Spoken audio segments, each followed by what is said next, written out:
باخی ئەو پەیامی بەڕێز ئۆجەلان لێوەیە کە تاکید لە ڕوانگەیەک لە ڕوانینێکی استراتیژیە کاتەوە لە پەیوەندیا بە کێشەکانی ڕۆژهەڵاتی ناوەڕاستەوە بەگشتی و لە پەیوەندیا بە پەیوەندی کورد و کێشەی کوردەوە لە ڕۆژهەڵاتی ناوەڕاستە بە شێوەیەکی تایبەت. بەڕێز ئۆجەلان ئاماژە بە دوو شتەکە بە تەسەوری من لەو پەیامەیە کە زۆر مەسەلەی گرنگن. یەکەمیان ئەوەی کە توندوتیژی و شەڕ و پەلامەردان و پەلاماری پێچەوانە نە دەوڵەتی تورکیا و نە میلەتی کوردی بە شێوەیەک لە شێوەکان گەیاندووە بە شوێنێک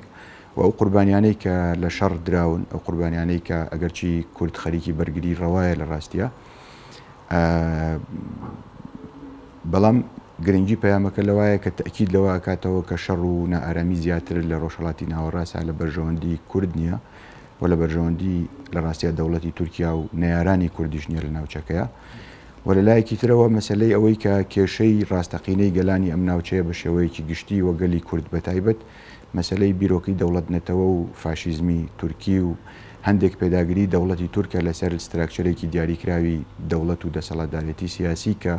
بە درێژایی مێژوو بەرهەمهێنەری ئەو کێشانە بووە کە لە نێوان کورد و بەتایبەت تورکە هەیە و لە نێوان کورد و دەوڵەت نەتەوەکانی دیکەشا کە کوردستان دابەش بۆ بەسەریانە. بە تەسەوەری من مەسلەیە کە زۆر گرنگە لەو پەیامی بەڕێز ئۆجەلانە بریتە لە ئەو پێگە سیاسیە گرنگەی خۆی کە دووپاتێک کاتەوە لە ڕاستیەوە بارودۆخە بابەتەکانیش هەمووی باس لەوە ئەکەن ئەوەی کە ئەو دووپاتیەوە کاتەوە ئەگەر دەوڵەتی تورکیا هاوکار بێ ئەو توانای ئەوەی هەیە کە بە ماوەیەکی زۆر کەم کێشەی ڕۆژهەڵاتی ناوەڕاست و کێشەی کورد بەتایبەت لە ناوچەکەیە چارەسەر بکە و باس لە گرنگی و با بڵین باس لە ئەو پێگە گرنگە کە بەڕێز ئۆجەلان لە پەیوەندیا بە ئاشتیەوە لە ڕۆژهەڵاتی ناوەڕاستە هەیەتی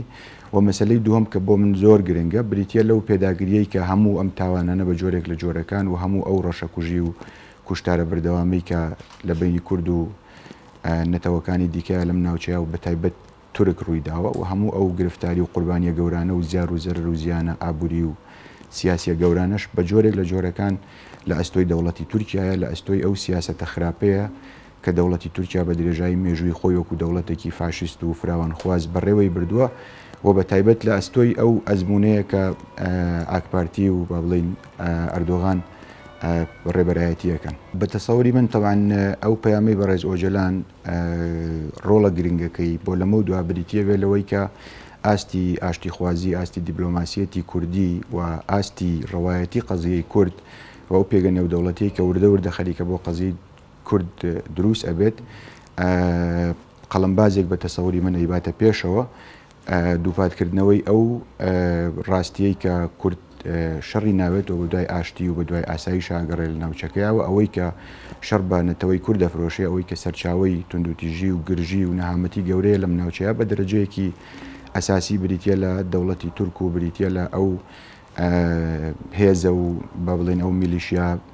پەیوەستانی لە ناوچەکەیە. ینی لەم ڕۆوە بە تەسەوری من گرنگترین ڕۆڵی ئەو پەیامی بەڕێز ئۆجەلان بریتە لەوەی کە دیبلۆماسیەتی کورد تا ئەندازەیەکی زۆر ئەباتە پێشەوە و ڕوانینی دنیا لە پەیوەندیا بە کێشەکانی ڕۆژهەڵاتی ناوەڕاستەوە ئاکات کە ڕوونتر بێت و دیبلۆماسیەتی کوردی ڕاستیە توانێت زۆر لەو پەیامی بەڕێز ئۆجەلان لەم ڕۆوە سوود ببینێ. حقیقەتێکەیە بریتە لەوەی کە لەبەر مانەوەی دەوڵەت نەتەوەکان هەتا ئێستا و لەبەر ئەوەی کە نەتەوەیە گرتوەکان تا ڕادەیەکی زۆر ئێستاش لە چوارچێوەی کۆمەڵێک دەوڵەتی دانپیانراوایە و بیرۆکەی مەسیادەی با بڵێن یا سەروەری نیشتیمان و سەروەری نەتەوەیی و سەروەری دەوڵەت ئەمانە تا ئێستا ئەم بیرۆکانە لە ناو قاموسی پەیوەندی نێودەوڵەتیەکانە کاریگەری خۆیانیان هەیە بەڵام ڕۆژ بە ڕۆژ خەریکە ئەو ڕاستیە جێئەکەوێت کە سەرچاوی سەرەکی نائارامی لە ڕۆژهەڵاتی ناوەڕاستە ئەو دەوڵەت نەتەوانن کە چواردەوری بەتایبەت کوردیانیاوە و ئەو ئایدۆلۆژیا سیاسی و شۆڤێنی و فراوانخوازەیە کە ئەم دەوڵەتانە پەیڕەویان کردووە و بەشێکی زۆر هەمویان لەسەر گیانی کورد و لەسەر خاکی کوردان و لەسەر تێکدانی دیمۆگرافیا و لەسەر تێکدانی ئەو مۆزاییک و فەرەڕەنگی لەم ناوچەیە هەیە تەواو بووە. بە بڕوای من ئەگەرچی وەکو پێویست ئەوەندەی تا ئێستا با بڵێن کاردانەوەکان هەیە بەتایبەت لە ناو وەسەتی سیاسی کوردیا بە شێوەیەکی گشتی ئەو ئەو پەیامی بە ڕێزوەجێلان بەو ئاستەش کە پێویستە نەنرخێنراوە و تەجاوبێکی ئەو تۆی گەورە لەگەڵیانە بە تەسەوری من هەمووشمان ڕەنگە بزانین ئەو کارەکەی چیە تا ئەندازەیەکی زۆر پاشکۆیەتیە لە سیاسەتکردنە لەناو واقعی سیاسی هەرێمی کوردستان بەڵام حقەتێکی گرنگ هەیە کە چی ئێمە لە باشوور وچی لە پارچەکانی تری کوردستانیش بەڕاستی دەبێ بیزانین بە تایبەت لە باشوور و لە خۆرئاوە لە ڕۆژاوا با بڵین کە ئاشتی لە تورکیاوە تا ئاشتی لە ڕۆژاوە ئاشتی لە تورکیاوە تا ئاشتی لە باشوور و بەرەو پێشەوەچوونی پرۆسی ئاشتی لە تورکیا چارەسەربوونی کێشەی کورد لە باکوور بەڕاستی بە شێوەیەکی ڕاستەقینە ئەبێتە هۆی چارەسەربوونی کێشەی کورد چ لە ڕۆژاواش و چ لە باشووریش و ئەم حقیقەتە پێویستە